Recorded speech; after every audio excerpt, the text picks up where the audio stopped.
अस्सलामुअलैकुम। जनाब Babubhai सोपारीवाला girls primary school, कक्षा 6, विषय हिंदी।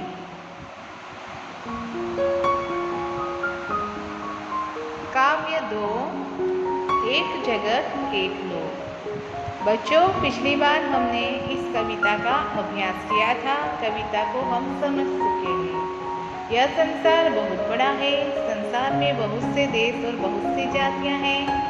सब ही एक ही धरती पर रहते हैं। धरती सबकी है, इसलिए सब भाई भाई है। और इस कविता में विश्व बंधुत्व की भावना प्रकट हुई है। आज हम देखेंगे इस कविता का स्वाध्याय, पाठ्य पुस्तक का स्वाध्याय। तो चलो बच्चों, हम शुरुआत करें। पहले हम देखेंगे पहला प्रश्न। निम्नलिखित प्रश्नों के उत्तर दीजिए। पहला सवाल है, इस काव्य में प्रकृति के कौन कौन से तत्व हैं? इस काव्य में प्रकृति के कौन कौन से तत्व की बात बताई गई है? इसका जवाब आएगा, इस काव्य में प्रकृति के तत्व चंद्रमा, सूर्य, भूमि, आकाश, हवा और पानी है। फिर से देखें, इस काव्य में प्रकृति के तत्व चंद्रमा, सूर्य, भूमि, आकाश, हवा और पानी है। आगे देखें, काव्य का शीर्षक एक जगत एक लोक क्यों रखा गया है?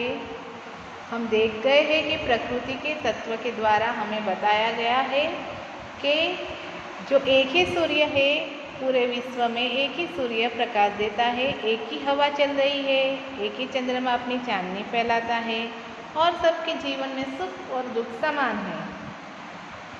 इस तरह कवि ने पूरे विश्व की एकता सिद्ध की है, इसलिए इस कविता का शीर्षक एक जगत एक लोक रखा गया है। तो हम देखेंगे, पूरे विश्व को एक ही सूर्य प्रकाश देता है, विश्व में एक ही हवा चल रही है और पानी भी एक ही है। सबके जीवन में सुख और दुख समान है।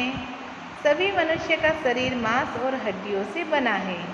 इस तरह कवि ने पूरी विश्व की एकता सिद्ध की है, इसलिए काव्य का शीर्षक एक जगत एक लोक रखा गया है। आगे देखें, तीसरा सवाल, आप इस काव्य को और कौन कौन से शीर्षक देना चाहेंगे?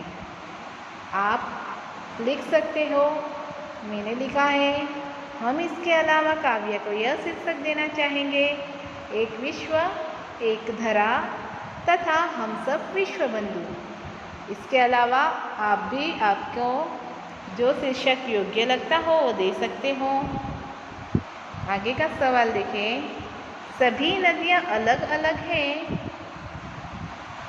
सभी नदियाँ अलग अलग है, फिर भी कवि क्यों कहते हैं कि एक ही पानी? सभी नदियों की वैज्ञानिक संरचना कैसी है? एक जैसी है। और सभी नदियों का पानी का मनुष्य के लिए समान उपयोग है, इसलिए कवि अलग अलग नदियों के पानी को एक ही पानी कहते हैं। हम इसका उत्तर लिखेंगे, सभी नदियों के पानी की वैज्ञानिक संरचना एक जैसी है। सभी नदियों के पानी का मनुष्य के लिए समान उपयोग है, इसलिए कवि अलग अलग नदियों के पानी को एक ही पानी कहते हैं। अब हम देखेंगे आगे का सवाल, समान प्रास वाले शब्द बनाकर लिखिए। यहाँ पर हमें समान प्रास वाले शब्द लिखने हैं, जैसे कि यहाँ पर है आना, तो हम समान प्रास वाला शब्द बनाया है हमने यहाँ पर, जाना, खाना। इसके अलावा भी आप बना सकते हैं, आना, जाना। सुनकर, तो यहाँ पर है पढ़कर। इसके अलावा लिखकर या फिर कोई भी शब्द आप बना सकते हैं, सुनकर, पढ़कर। मेहरबान, बागबान। आगे देखिए, सेठानी, जेठानी, देवरानी, ऐसे कुछ भी शब्द समान प्रास होना चाहिए, वो हम बना सकते हैं। बच्चों, ये दोनों प्रश्नों के उत्तर आपको आपकी हिंदी की कॉपी में सुंदर अक्षरों में लिखने होंगे और उसे याद भी करने होंगे। Thank you.